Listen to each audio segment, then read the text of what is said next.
চৰৰ মাটি এতিয়া লাগে আমাক। চৰৰ মাটিত আমাৰ কাজিৰঙা বনাওক না। চৰত যিমান লাখ লাখ বিঘা মাটি আছে তাতেও এখন কাজিৰঙা বনাওক। আমাক মাটিখিনি মুক্ত কৰা। আমি খিলঞ্জীয়া দৰকাৰ হ'লে চৰৰ মাটি খেতি কৰি মোৰতে আছে, আমাৰে আছে চৰত মাটি।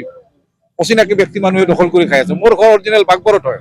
আমাৰ নিবনুৱাবিলাকক অলপ চাওক। নিবনুৱাক চাব লাগে, চাকৰি বাকৰি নাই, বহু ল'ৰা ছোৱালী আছে, চাকৰি বাকৰি তেখেতসকলে দিয়ক আকৌ। আমাৰ জীৱনত আমি এখেতক প্ৰথম চিফ মিনিষ্টাৰ পাইছো যিজনৰ সাহস, উদ্যম আৰু যথেষ্ট কৰ্মদক্ষতা আছে। চৰাঞ্চলৰ পৰা পুৰা বিদেশীক মুক্ত কৰি দিয়ক। চৰাঞ্চলত বহুত মাটি আমাৰ এতিয়াও আছে। বিদেশী মুক্ত হ'ব লাগিব। বিদেশী মুক্ত অসম লাগিব। কম বুলি আহিছে আজি পুঁজিপতি হৈ আছে। আৰু আমাৰ অসমীয়া মানুহবিলাকে অধিক পৰিশ্ৰম কৰি আমাৰ মাটিবিলাকত খেতি কৰি বহুত বৰ বিশেষ লাভৱান হ'ব পৰা নাই। আৰু কমেও আৰু আমাক 25 বছৰমান তেখেতক চিএম হিচাপে লাগিব। অসম থাকে মানে তেখেত থাকক। ঠিকে আছে, কাম বিলাক ভালে কৰি আছে। যোৱা বছৰো ভাল হৈছে, এইবাৰো ভাল হওক, দেশখনৰ উন্নতি হওক। সদায় ভাল হৈ থাকিব। সদায় ভাল হৈ চিএম হৈ থাকে মানে থাকিলে আমি হয়তো এনেকৈ উন্নতি হ'ম আমি। বিদেশী মুক্ত হ'ব লাগিব। বিদেশী মুক্ত অসম লাগিব। কম বুলি আহিছে বিজেপি জিন্দাবাদ। হিমন্ত বিশ্ব শৰ্মা আমি তেখেতক সদায় মিনিষ্টাৰ ৰূপে পাবলৈ চেষ্টা কৰিছো আৰু পায়ে তেখেতৰ হৈয়ে থাকিলে মানে ভাল।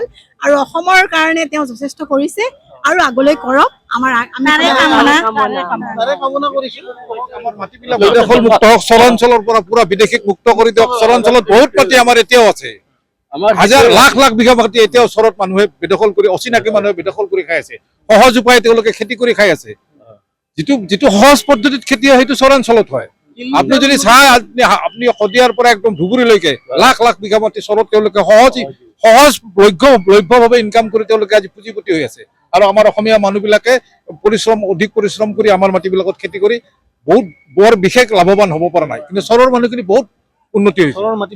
চৰৰ মাটি এতিয়া লাগে আমাক। চৰৰ মাটিত আমাৰ কাজিৰঙা বনাওক না। চৰত যিমান লাখ লাখ বিঘা মাটি আছে তাতেও এখন কাজিৰঙা বনাওক। তেতিয়াহে তেওঁলোকে আহি আশ্ৰয় মানে ডাইৰেক্ট বাংলাদেশৰ পৰা আহি আশ্ৰয় ল'বলৈ ঠাই নাপাব। তেওঁলোকে প্ৰথমতে চৰত আহে। চৰত আহি তেওঁলোকে আমাৰ কাগজবিলাক বনাই লয়। তাৰপিছত লাহে লাহে তেওঁলোকে আমাৰ অসমৰ মাজত সোমাই পৰে। মাটিখিনি মুক্ত কৰা। আমি খিলঞ্জীয়া দৰকাৰ হ'লে চৰৰ মাটি খেতি কৰি মোৰতে আছে, আমাৰে আছে চৰত মাটি। অচিনাকি ব্যক্তি মানুহে দখল কৰি খাই আছে। মোৰ ঘৰ অৰিজিনেল বাগবৰত হয়। আমাৰ মাটি তেওঁলোকে খাই আছে। কিন্তু আমি তাত মানুহ সংখ্যা কম, আমি তেওঁলোকক একো কৰিব নোৱাৰো।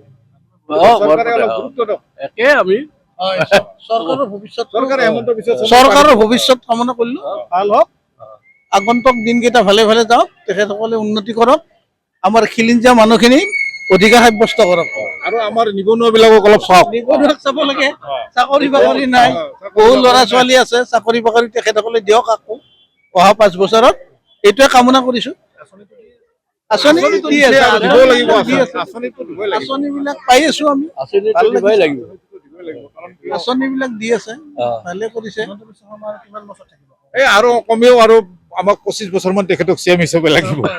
অসম থাকে মানে তেখেত থাকক। প্ৰধানমন্ত্ৰী পিছত যাব। এতিয়া আমাৰ অসমৰ কাম বহুত বাকী আছে। এইখিনি কৰক তেখেতে। কৰাৰ পিছত তেখেতৰ নিচিনা উদ্যমী আৰু সাহসী চিফ মিনিষ্টাৰ আমি আজিলৈকে দেখা নাই। আমাৰ জীৱনত আমি এখেতক প্ৰথম চিফ মিনিষ্টাৰ পাইছো যিজনৰ সাহস, উদ্যম আৰু যথেষ্ট কৰ্মদক্ষতা আছে। যে অসমখনক আগুৱাই লৈ যাব পাৰিব। অসমৰ যিবিলাক সমস্যা আছে এই সমস্যাবিলাকৰ সমাধান কৰিব পৰা এজনেই ব্যক্তি আছে, সেইজন হৈছে ডক্টৰ হিমন্ত বিশ্ব শৰ্মা।